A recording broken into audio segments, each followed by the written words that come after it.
guys, Tivo2 here with another video covering my TARDIS tutorial for Minecraft.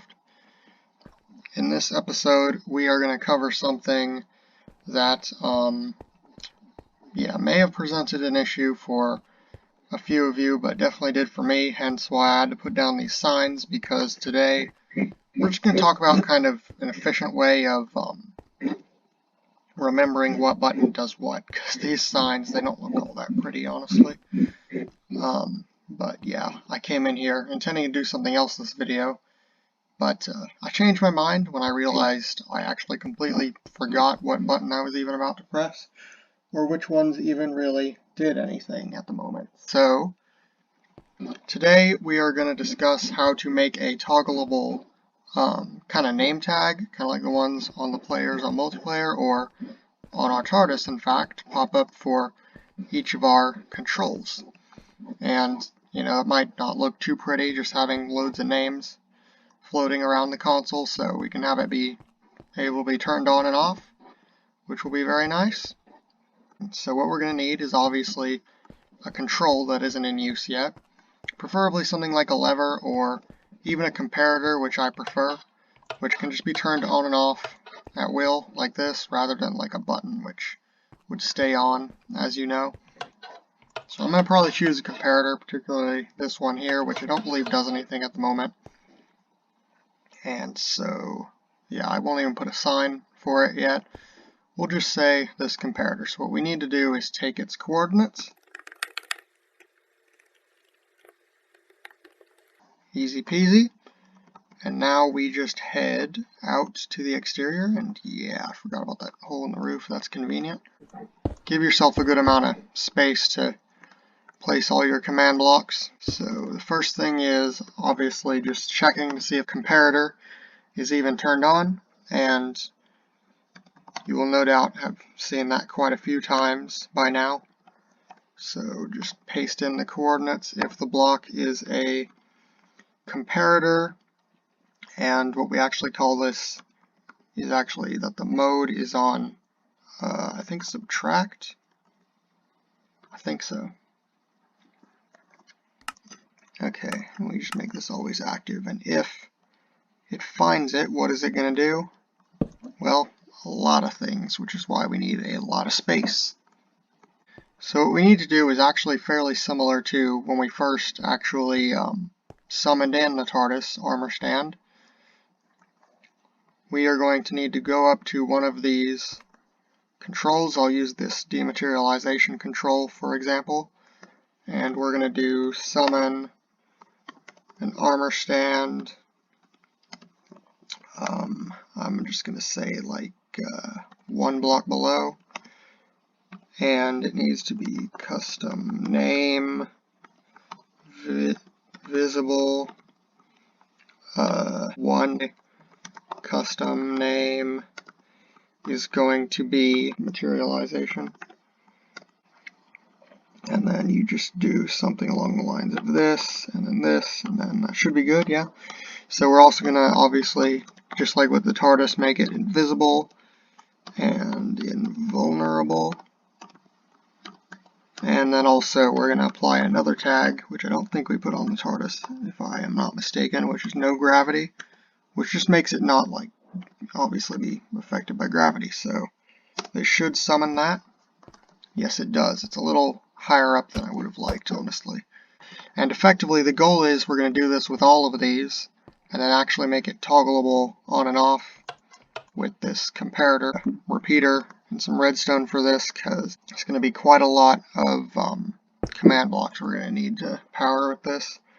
And so we're just going to say something along the lines of data merge entity at e name equals materialization limit equals 1, and then we should just be able to make it say custom name visible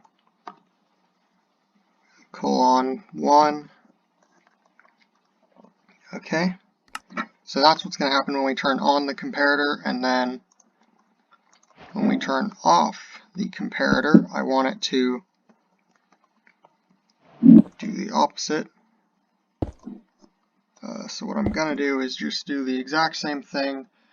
So when the comparator turns off, what we want to do is then this redstone torch will make it turn this command block on, and we're going to set this value back to 0.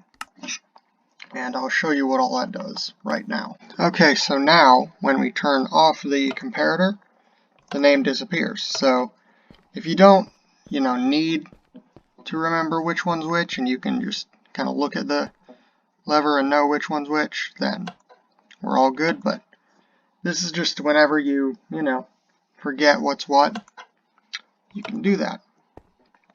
And we just need to repeat this process for each of these controls.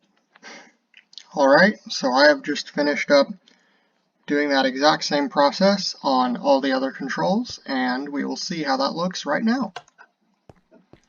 So yeah, if you forget which control is which, you no longer need ugly signs. You can have these still kind of ugly name tags, but yeah, they can just be removed at will if you really don't need them anymore. So yeah, but there is another thing I wanted to cover today, and that was also to be kind of notified when you use one of these controls, because let's say I dematerialize the TARDIS. If you don't notice the little puffs of redstone that come out of the lever, or are using one of these other controls that don't have that, you might kind of forget what state your TARDIS is in, or not know what has just kind of happened. So I'm also going to add something else new, which is a very simple addition, but I feel it kind of adds a lot. So these, I believe, are the chameleon circuit controls from last episode, or I think actually the one before that. Yes, and these ones right here, yeah, make the TARDIS look like the police box. So I want to add something new to those, which is, so what we need to do is come over to an anvil, and we need to take a command block and rename it to TARDIS to make it appear as if the TARDIS itself is speaking to us, because what we're going to do is /say exterior set to police box. And you can really do any message, it's just nice to have an indicator when something happens. This will just tell you that you've just set your TARDIS exterior to the police box exterior.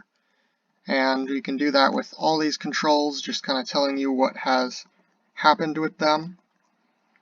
So let's do it here and see what is next. So this is the cactus. So we say TARDIS set to cactus. Place back the redstone, and let's see if that works real quick. Edit our exterior. Set to cactus. Doesn't say anything for the others, obviously, which was unfortunate, but here we go. Now the TARDIS is telling us what is going on with it.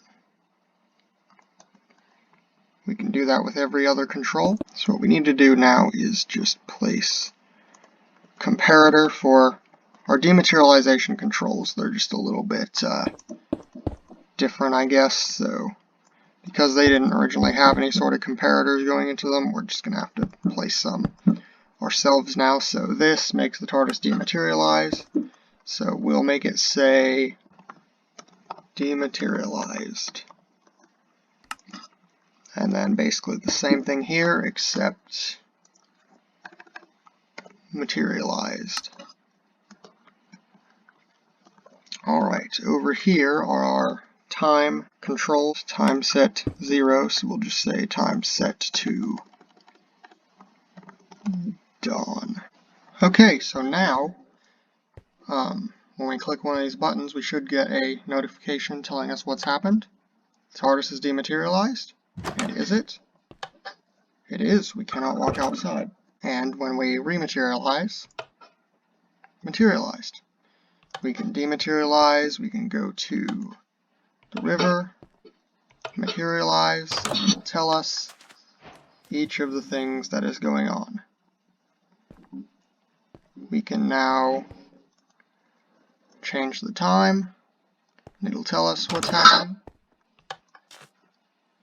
There we go.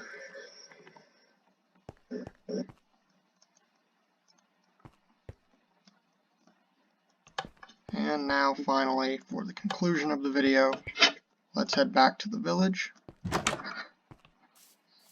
Here we are.